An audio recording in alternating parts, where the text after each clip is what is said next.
आजच सबस्क्राईब करा आणि आपल्या आवडत्या मालिकांचा आनंद लुटा। मी 3 पोरींची नाही 4 पोरींची आई आहे। अजिबात नाही, अजिबात नाही।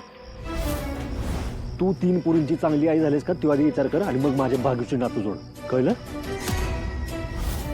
मी माझ्या बहिणीला पोरगी मान्य आधी ना मी तुला आई मानले का ह्याचा आधी विचार कर।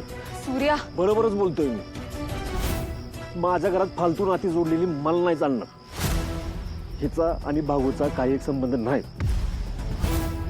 तिच्याशीच काय घरातल्या कुठल्याच माणसाशी हिचा संबंध नाही। सूर्य,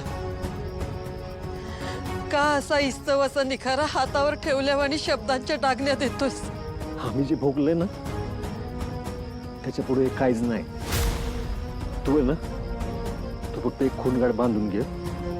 भाग्याच्या बाबतीत तू एक शब्द काढायचा, शब्दच काय तिचं नाव पण तू घ्यायचं नाही। माझी भागू लहान आहे अजून, तिचं ना तिचं सगळं मी बघितलंय। लहानपणापासून आहे ना तिच्यावर कुठल्याच दुःखाची सावली पडू दिली नाही मी आजपर्यंत। त्यामुळे आज पण मी तिला सगळ्या अडचणीपासून 4 हात लांब ठेवते। मी आणि माझ्या बहिणीने जे भोगले ना ते मला तिच्या वाट्याला नाही येऊन द्यायचं। त्यामुळे तू तिच्यापासून लांब राहायचं, तुझा तिच्याशी संबंध नाही।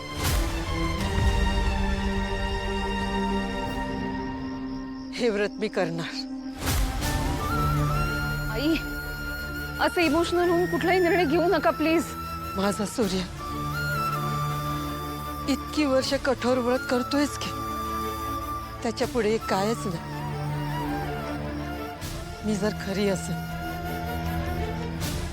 प्रामाणिक असेल आणि हे सिद्ध करण्याचा हा एकच मार्ग असेल तर मी हे व्रत करायला तयार आहे।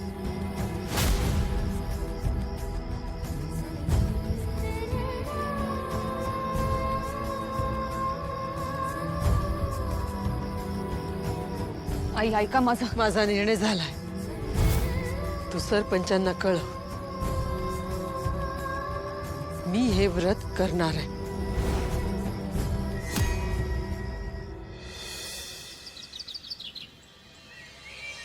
वा वा वा वा वा वा, म्हणजे एकदाचा निर्णय झाला म्हणायचा। आशाबाई, हा निर्णय घेऊन तुम्ही गावच्या रीतीचा परंपरांचा मान ठेवलेला आहे, आदर केलेला आहे। नाही, हे व्रत स्वीकारणं तशी काही सोपी गोष्ट नाही, पण आशाबाईंनी हा धाडसी निर्णय घेतला म्हणायचा। तुमची खेळी मला कळत नाही असं समजू नका डॅडी। प्लीज यांच्यावर दया करा आणि पंचायतला निर्णय मागे घ्यायला लावा। कधी सुधारणार तुम्ही?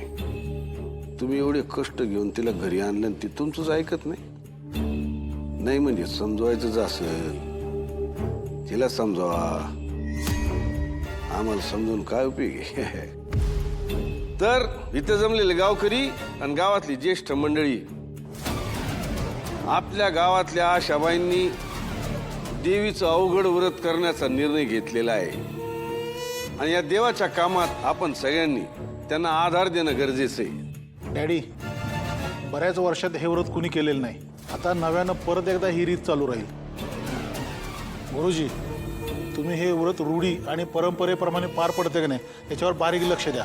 आणि हो, या व्रताला काही कमी पडता कामा नये, ही जबाबदारी मात्र तुमची। नमस्कार। देवीच्या ह्या व्रताचा महिमा मोठा आहे। माणसाच्या नीतिमत्तेच्या तपासणीचं हा व्रत आहे। हे व्रत काटेकोर पद्धतीने करावं लागतं, नाही तर देवी आईचा कोप एका घरावरच नाही पूर्ण गावाला होईल। तिनं गावाला परत संकट टाकू नये म्हणजे झालं। आशाबाई, तुम्ही आज सूर्यास्तानंतर काहीही अन्न ग्रहण करायचं नाही। पहिल्यांदा तुम्ही शुचिर्भूत होऊन मंदिरातल्या ग्रामदेवतेला नमस्कार करायचा आणि नदीला जाऊन कमरेवर खोल पाण्यात उभं राहायचं। नदीच्या पाण्यात वाहून गेली तर? नदीच्या पाण्याला जोर किती असते माहितीये का? तुमच्या हातात एक ज्योत असेल, ती नेहमी तेवत असेल। हा, दिव्यात तेल घालण्यासाठी तुम्ही कोणाचीही मदत घेऊ शकता, पण तुम्हाला रात्रभर पाण्यातून हलता येणार नाही। एकदा रात्री पाण्यात गेल्यापासून पहाटे बाहेर येईपर्यंत तुमच्या तोंडी फक्त देवीचा जप असायला हवा. इतर कोणाचंही नाव किंवा कुठलाही शब्द तुमच्या तोंडी नकोय.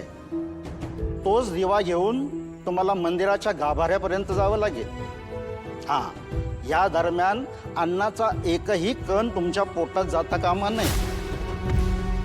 आता सांगा, हे सगळं मान्य करून तुम्ही व्रत करू इच्छिता? नाही, विचार करून ठरवा. कारण या व्रतात जर चूक झाली तर तुम्हाला ना परत करता येईल ना तुम्हाला तुमची बाजू मांडता येईल. आई माझं ऐका, हे व्रत करू नका हो. तुमचं प्रामाणिकपणा आपण कायद्याने सिद्ध करूयात ना. मी वाटलंच तर हात जोडते तुमच्या पुढे, पण हे असलं काही करू नका आई. तुम्ही सरळ नाही म्हणा आणि घरी चला प्लीज. मला तुमच्या सगळ्या अटी मान्य आहेत. मी हे व्रत करायला तयार आहे. आशाबाई जगताप हे व्रत करणार आणि मरणार.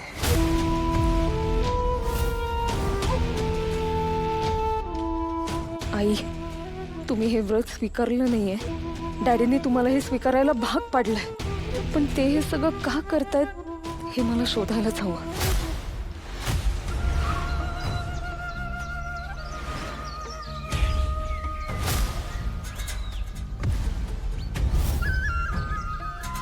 अरे वा, जोडगोळी कुठून निघाली एवढ्या टिपूर चांदण्यात? हा? मला तेजूला जरा माहेरी जाऊन यावंसं वाटत होतं म्हणून. अरे पर काही विचारायची पद्धत बिद्धत आहे का नाही? आम्हाला न विचारता मनाचे उद्योग कधीपासून करायला लागला तुम्ही?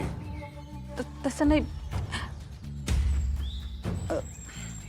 मालक, जरा इकडे येता का?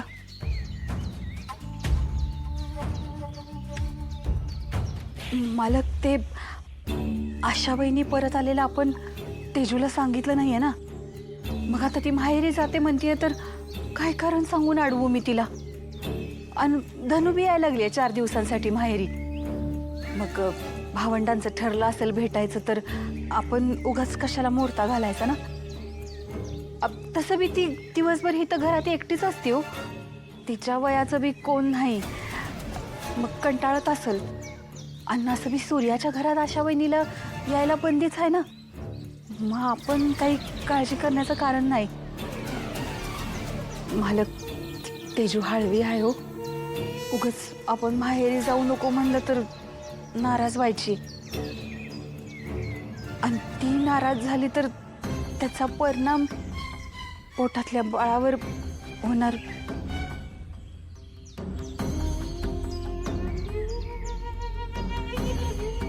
ठीक आहे सुनबाई, जाऊन या माहेरी. जा म्हणलं की लगेच निघाल्या. आत्ता नाही जायचं, सूर्यास्तानंतर जायचं. सूर्यास्तानंतर? हा,